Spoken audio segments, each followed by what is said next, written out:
What's going on, you all? So, well, listen, I'm back with another video. Some concerns of mine going into 2023.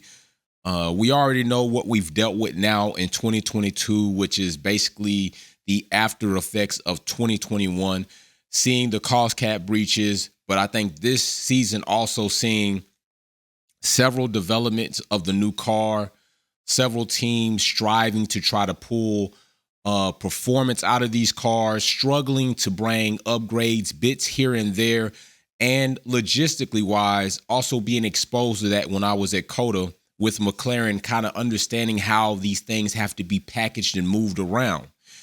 So now going into 2023, we know a few things that are going to be changing. We know the race schedule is changing. We know the cost cap is changing. We know that these cars have to change. They will change. The teams will be having to adapt. But there are some things that aren't changing that I know of right now that haven't been reported as of right now that I think could bring about a considerable amount of challenges to these constructors going into 2023. And that's what I want to go into right now. And all of this is just me and my thought, sitting here just thinking about some things. And I said, you know what? Let me just share my thoughts with you all, see what you all think, get some information and some feedback. None of this is, not some of this is not just solid foundational factual truth. It's kind of my opinion on some things. Some of these things are factual numbers that we will be dealing with, are factual limitations that we will be dealing with. And with that being in mind, so are my opinions. So let's go ahead and go to these slides. So right now we already know going into 2023, the cost cap is going to be reduced by another $5 million. All right. The cost cap in 2022 was already reduced by $5 million. According to 2021, we had $145 million. 2022 is $140 million. And 2023 will be $135 million. We're going to get another $5 million reduction in the cost cap, where these teams will be allowed to spend only so much money to be competitive in that season. Okay, well, knowing that, we already know that in 2021, going into 2022, this season, we had 3 teams that breached the cost cap regulations. And those 3 teams would be Williams, Aston Martin, and Red Bull. The other 7 teams successfully stayed underneath the cap by whatever those means were. Williams breached procedurally. Okay, their situation was pretty much a submission delay, or they failed to submit in time. Aston Martin breached procedurally, which their situation was fine. All these teams were fine. And then Red Bull also breached procedurally, and they breached minor overspendage breaching. Okay, they blew through their cost cap by $1.8 million. If you want, feel free to add in the tax credit that we didn't know when and if it was received, and then reducing that to around $400 and something thousand. But the point is, they literally spent over $1.8 million initially breaching the cost cap, and they also had a procedural breach.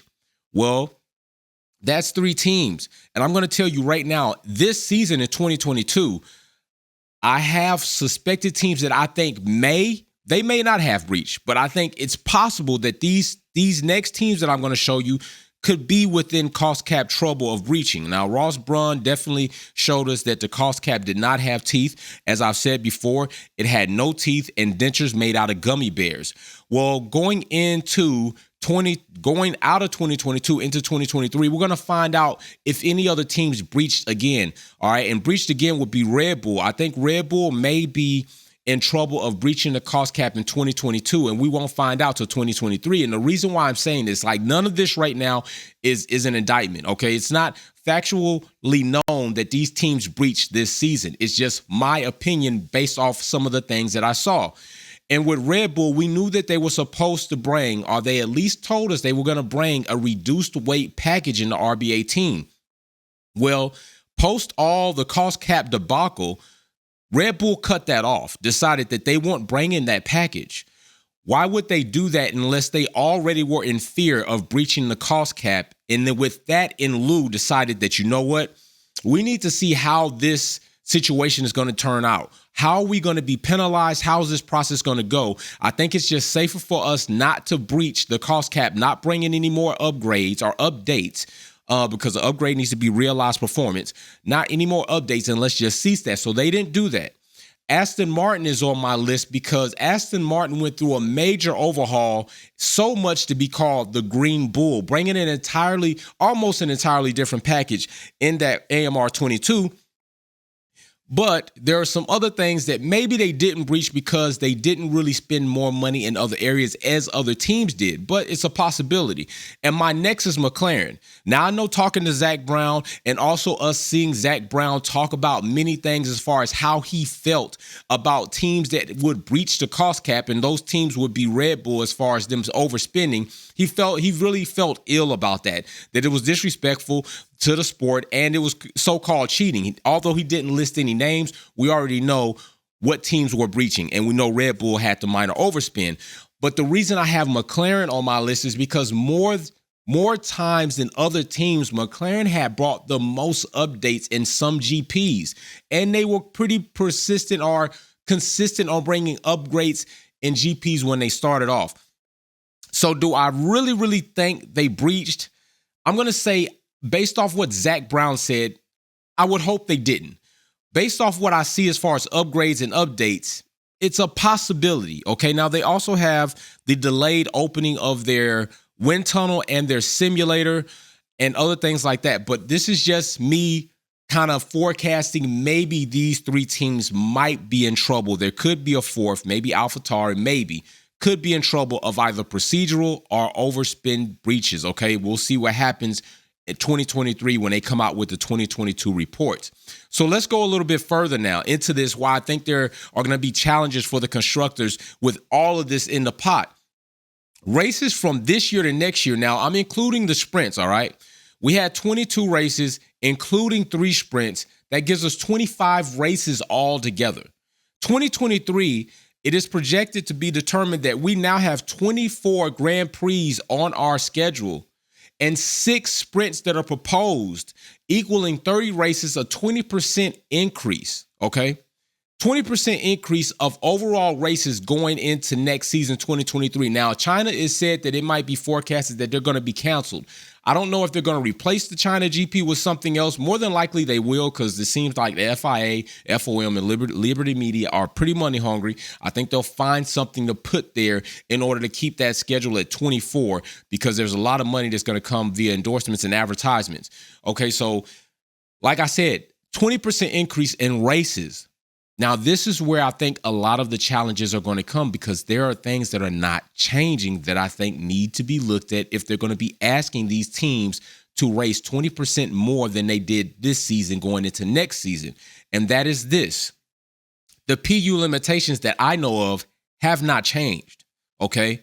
These are all the limitations, the components within the power unit elements that you can change throughout the season that are going to cost you money and or penalties, okay? Now, if you break these limitations, you're going to get penalized.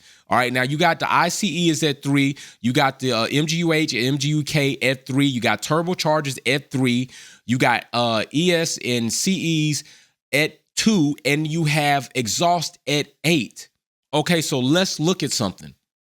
Let's come back down and look at something on this board. Now, this is the power unit element usage up to Abu Dhabi this season, 2022. If you notice, Mercedes just went over, okay? In the races, all the races last season, they just went over leading up to the last race. All right, now remember, your limits are at 3, then you got your limit at 2, and you got a limit at 8 for exhaust, okay? So they just went over pretty much in all categories except for exhaust. They did not go over in that. Red Bull Racing just went over as well, a little bit more when it comes to ICEs, internal combustion engines, a little bit more there. Didn't go over in exhaust, but they were right there on the fence, all right? They're right there just before hitting the fence. Then you come down to Ferrari, went over considerable in most areas, okay?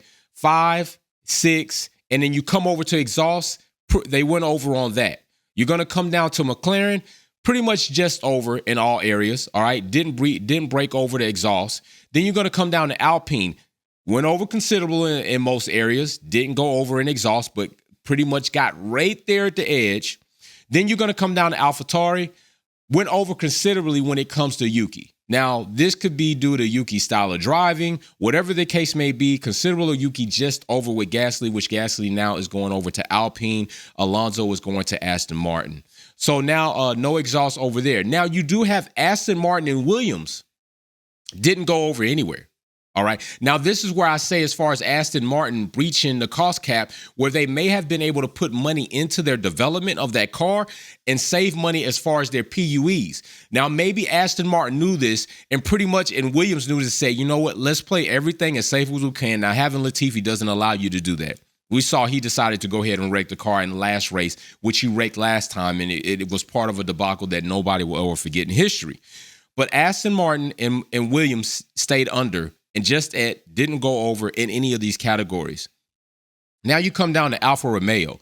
Alfa Romeo, it definitely, they're over, okay? Especially when it came down to Valtteri and Zhou, but Valtteri considerably over in most of those key areas. Then you come down to Haas, just over in those areas and just at the limits for exhaust and all of that. So keep in mind, this usage is with this year's season, 2022. Now we're going up 20% more increase in overall races, 24 GPs, 6 total sprints, bringing us to 30 races in total.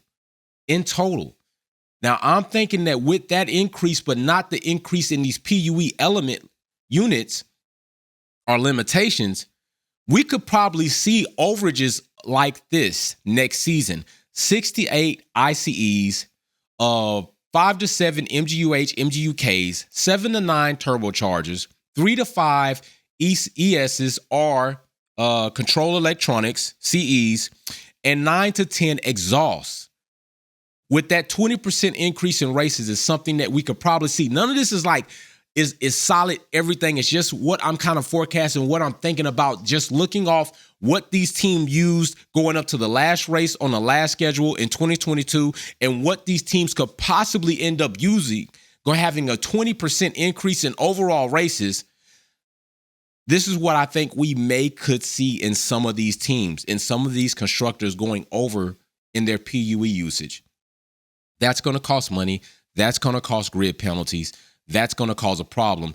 And this is where I think the constructor challenges are. PUEs is no change, but we have an increase of 20% in overall races. Then we're going to have a cost cap that's going to, again, decrease by $5 million, going down from $140 to $135 million. This could bring about some really considerable challenges to these teams. Now, I'm going to tell you what could happen. Well, what could happen is this. Maybe this year these teams learned a lot. Maybe not only the reliability improves, drivers improve, overall teams improve, and they kind of curve out what the usage was this season, getting used to a new car, new regulations, and having all that. Maybe it's possible that there are some fluctuations in adaptability and reliability, especially when it comes to Ferrari, because we know they were hella unreliable when it came down to their power unit. Like I've said several times, not just for them, but for also their clients in Alfa Romeo and Haas. Maybe those areas get better, right? There's some said nomenclature out there that Ferrari decided to run their power unit up to the max and then decide to make it reliable throughout the course because they are able to make reliability changes. Maybe that could be. I'm not sure. I'm just looking at some things that could be challenging and troublesome to these constructors going into 2023 with a reduced cost cap of $5 million going to $135 million with no change in the PUE limitations as of yet. All right. They're going to have to stick under that. And with the whole fact that we have a 20% increase in overall races going into next season, given that the schedule stays the same. Seems like a lot more demand, but not a lot of assistance or a lot of leeway for them to be able to compete and have their issues within the next season. Not the same season, because next season is not going to be the same. So listen, that's just pretty much what I got. Just a thought, just a little rant with a little information and some graphics put in there. Let me know what you think. Let me know what you think about next season, going into next season would be. Still, the cost cap is the cost cap, and it is every team, principal's job, owner, every constructor's job to be sure that you stay within that cost cap no matter what you have to do to be equally competitive to your competitors, to be equally fair to your competitors. Breaching a cost cap is no excuse. You know what the cost cap is. You know how much you're spending. You know how much you can develop to stay under that cost cap. It's your job to do so. That does not alleviate Christian Horner and Red Bull and Marco, Max, Perez, any of the Red Bull team for going over that. Zach Brown did it. Toto did it. Otmar did it. All other principals, teams, owners were able to do it. 7 others were able to stay. No, well, actually, 9 others were able to stay under the cost cap. 2 breached procedurally. Red Bull was the only team to have a minor overexpenditure in the cost cap. All right. It's not impossible. You have to do it. They decided not to do it, and they benefited from it. And I don't think the penalty of $7 million and 10% reduction in wind tunnel time is really enough for what was done. Okay, I don't agree with the whole process that went down. The ABA gives up a penalty, then they take back a penalty, and they give a softer penalty. I think that needs to be stricter. I think ABA, Cost Cap Adjudication Board, need to be strict. I think once the ABA issue you what they want to penalize you with, and you decide that that's not what you want, immediately it should go to the Cost Cap Adjudication Board. You do not get another opportunity. This is what we're going to give you for breaching. You get the ABA, which means you avoid championship points. You avoid championship driver and constructor points. You avoid certain penalties that can be enforced by staying in the confines of the ABA. If you do not like what our deal that we have offered you as a penalty and you don't want to take it, we retract it and you go forward. You do not get another second go round of sitting at a debating table of what you want us to penalize you for. They need to get stricter on that. It needs to be firmer going forward. But you also have to keep in mind, if this is what you set your precedents at with Red Bull, then it's going to be kind of hard for you to try to decide to be strict and more stern for another team that may or may not do a similar situation as Red Bull did. You made your bed, you're going to have to lie in it. And then a lot of us are going to think it's unfair if you do different. So that's what I got. Let me know what you think. Hey, don't hate, just create. Everybody communicate in the community. I love you all. You are great. I appreciate you. If you subscribe, great. If you join the family members, great. We're going to see y'all live again. We're going to have a guest coming up this Wednesday. That episode might not post until Thursday, but it's going to be a goodie. And don't forget to get with us on Saturdays for the E-Races, the grudge racing. All right, peace. Thanks for watching another episode of Wolfpack Performance. Don't forget to check out some of my other content on Formula One and motorsports topics. Like, share, subscribe, and we go live on the weekends. See you soon.